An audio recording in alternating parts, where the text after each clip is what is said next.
Good evening. The Australian Merit High School side was selected today after the completion of the Australian Schoolboys Carnival.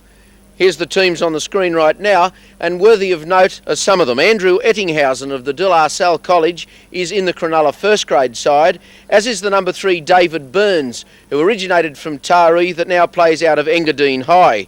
The number 6, the player of the Carnival, Steve Robinson of the Kingswood School, is indeed a Penrith first grader. And the number 7's a local boy from Cardiff High School, Jason Alchin, son of the referee Greg Alchin, his lovely wife Shirley, and of course nephew of the Newcastle representative coach Mick Alchin. Many of the players you see there will one day, I'm sure, appear in Australian senior sides. A player that caught my eye at the Carnival was the number 11, Anthony Butterfield of the West Sydney side, Colleton. The blonde-headed player playing the ball is Jason Moon of Carnival, another star of the future. That's Jason Alchin. David Burns across the top to the man of the series, Steve Robinson. Away to John Wilcox. A very good try to get combined high schools away to a winning break maybe. This was full-back Ian Maiden.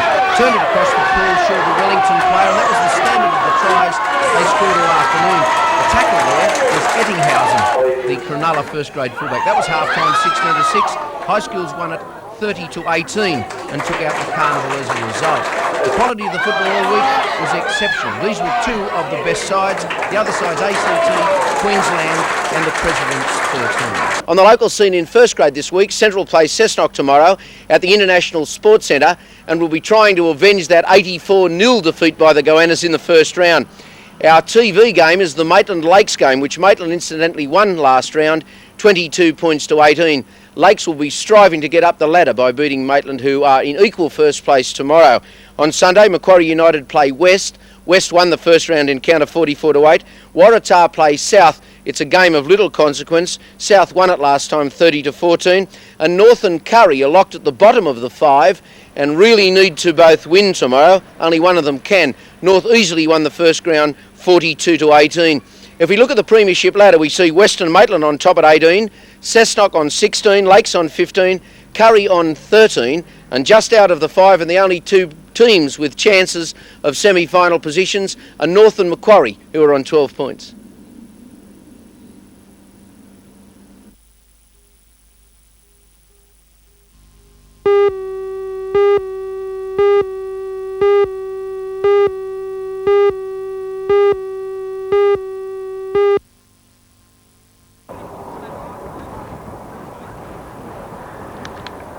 Play started again. Tony Bryant couldn't handle it. The number 3 for Burradoo. Picked up though by Bernadette Raggrove, the number 3 for Maitland. She heads off the unfield. Been hard ridden there though by the number 3 for Burradoo. She comes down now. She's looking to get a pass into the number 1 there, Margaret. Has it dislodged though. Picked up though by the number 1 for Burradoo. I think he's played a few seasons this junior. Heading off the outfield though too. Bounces the ball. Puts it.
The students say the existing on-campus childcare centre, Kintabor, does not cater for the needs of all students at the university and the college.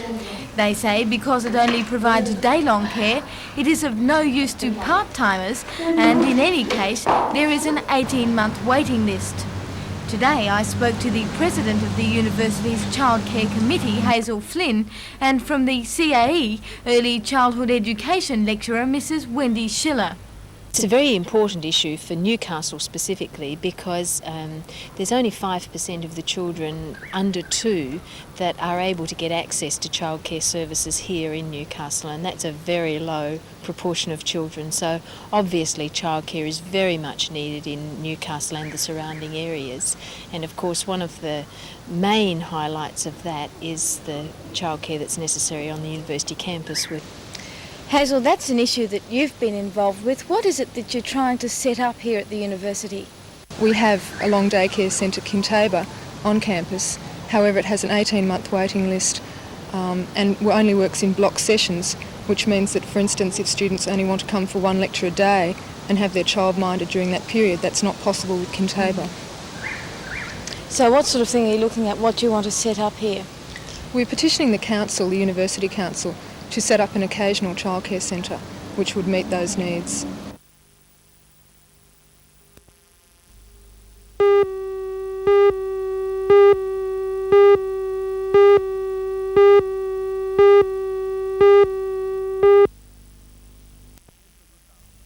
This is the result of their 9 months of deliberation, the Surveillance and Army Support Ship, an 8,500-tonne vessel costing $200 million all up, capable of carrying 6 Chinook transport helicopters, 4 Sea King anti-submarine helicopters, 230 troops and tracked vehicles.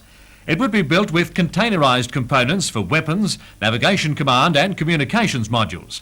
This enabling not only more cost-efficient assembly, but more importantly, rapid replacement because of damage or obsolescence. In his submission to federal MPs and business and community groups, Mr Walsh says the project would not only provide continuity of work for Carrington Slipways' 350 employees, but an additional 1,800 jobs for subcontractors. The point I'll be making strongly to the Prime Minister is that this has to be considered not just from a defence item project, but also from the basis of providing regional jobs. And when you look at the cost, which is only $200 million all up with weapons, etc., and the jobs which could emanate, being the order of 2,000 jobs for Newcastle, I think people would appreciate the full significance of it.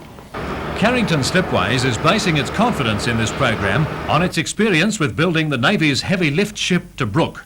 The proposed ship is a new design using the best features of HMAS Tobruk, but installing a full-length flight deck with hangar space below. And the accommodation and control stations are rearranged and moved to starboard on the flight deck.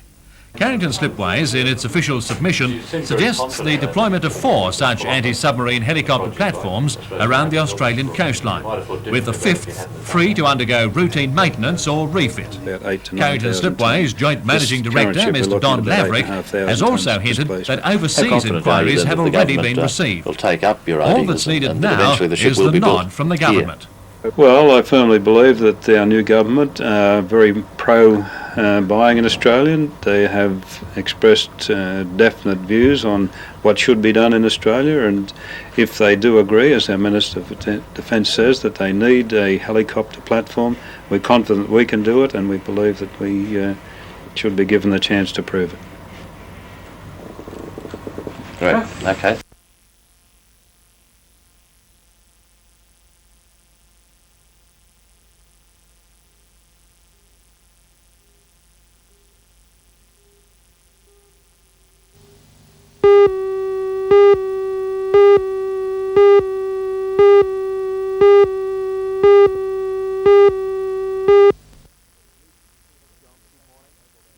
Thanks John, good morning. Well, pollution still seems to be the problem at most of our city beaches. A fine day coming up for the board riders. A renewed swell from the southeast and waves around 1 metre at most of the open beaches. Winds at the moment are blowing offshore from the northwest but are predicted to get around to the southwest, and it seems as though there's a new swell starting to build from the southeast, and it looks like the waves will get a little bigger during the day. Of course that's not going to do anything for the pollution problem, but even so, that still doesn't seem to stop guys from getting into the water. Here along the stretch between Bar Beach to Merewether, the waves look like being fairly nice. We've got guys in the water here now at Bar Beach. It looks like being that way for most of the day. Newcastle, most of the other open beaches looking okay if you'd like to go for a swim. At the moment, most of our city beaches are quite safe. That situation could change during the day if this swell continues to build. And as far as the weather's concerned today, the forecast reads cool and mostly sunny, with southwesterly winds at 10 to 15 knots, 20 to 30 kilometres per hour. A cold night with highland frosts, seas slight on a low swell. Newcastle expecting a top today of 18 degrees, 15 degrees for Scone. High tide coming up at 10:54 this morning, 1.4 metres. Low tide will be at 4:28 this afternoon, 0.5 of a metre. Well, there we have it. Small waves around 1 metre. The swell seems to be building from the southeast. Looks like it could get a little bigger during the day. The westerly winds are going to turn around to the southwest. Conditions this afternoon are liable to become a little choppy and bumpy. The best waves will be found around midday, especially if you've got a car and you can get away from these polluted beaches. Have a great day, whatever you're doing. 18 degrees for Newcastle. Back again tomorrow morning.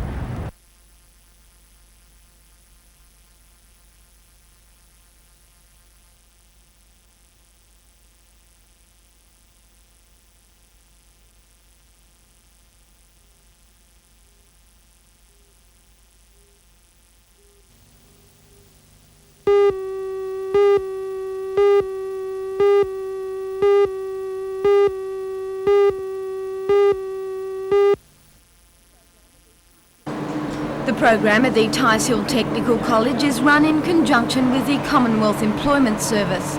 Its purpose is to introduce young unemployed people to skills which may help them find jobs. The hospitality and fast food courses were started in May after a Hunter Development Board survey indicated that jobs were available in those industries. These students, who are halfway through their training, are proving already that they are up to the job. Today, with only the slightest guidance from teachers, they prepared and served a 3-course lunch. Their guests were businessmen from the food and bar industry who the students hoped to impress with their newly learned skills.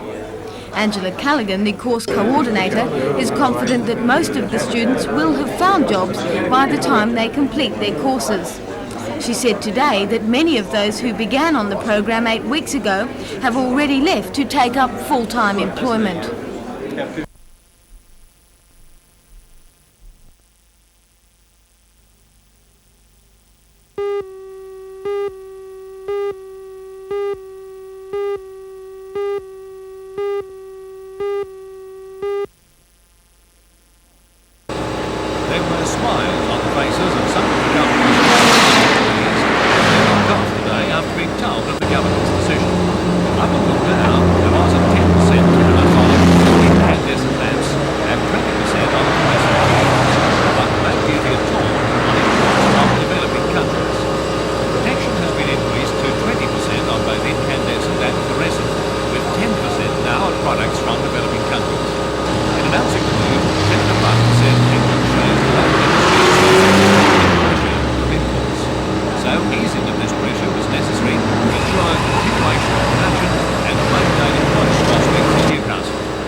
We have that decision, that we have the government to think. Well, in a way, that's a bit historic. That we have the government to think for that, especially the...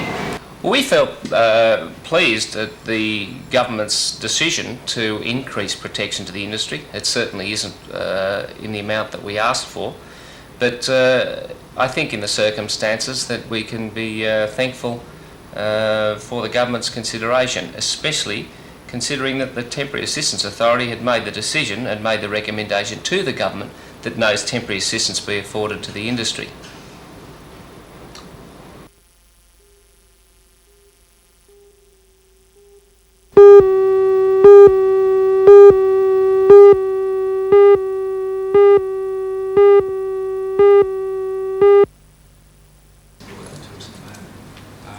The results of the survey have been released by those involved in the campaign for a Newcastle taxation office, including the Hunter Development Board and the Chamber of Commerce. More than 3,000 Sydney taxation officers were surveyed to find out if they would decentralise to Newcastle to enable a proper taxation office to be established here. 336 said yes, 342 said maybe, an encouraging result which has been sent to Canberra. Newcastle is waiting a reply. Meanwhile, development on another front. The Hunter District Water Board has received encouraging response for its plan to sell off some of its land for recreation and tourist development. Entrepreneurs from as far as Canberra and Melbourne were at Tomigo yesterday to talk about their ideas. And judging by this response, development could be taking place in the near future. The Hunter District Water Board is keen to release public land for the tourist dollar. We're simply trying to get rid of the conservatism of the past and make the best use of the resources entrusted to us. Meanwhile, congratulations are in order for Lingard Hospital, which has received the highest possible accreditation for facilities and quality health care. The award was given by the Australian Council of Hospital Standards. Lingard's Executive Director, Daryl Matum, is now sure of one thing. The patients and the doctors, the community of Newcastle, they can now be assured that Lingard has reached a standard equal to the best set for hospitals in Australia.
Come on, one team, keep couple going quick.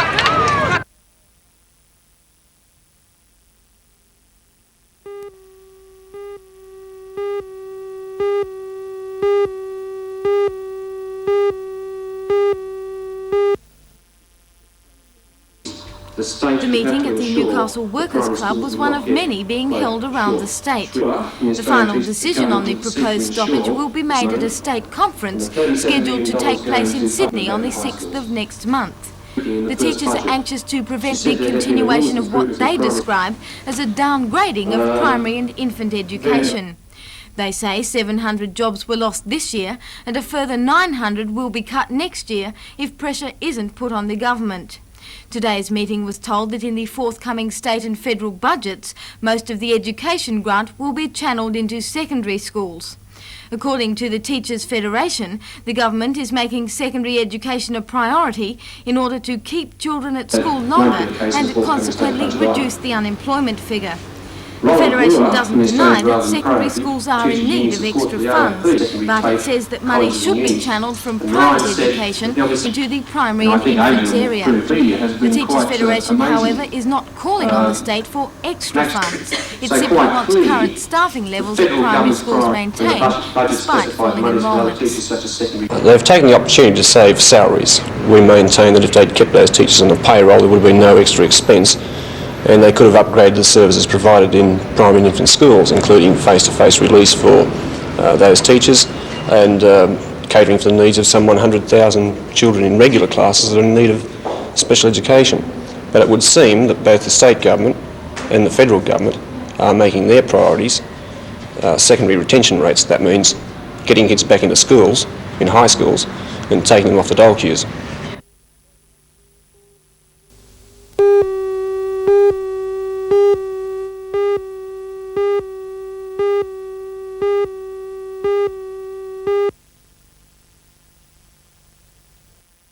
It's an international competition. All countries are invited, there's no discrimination.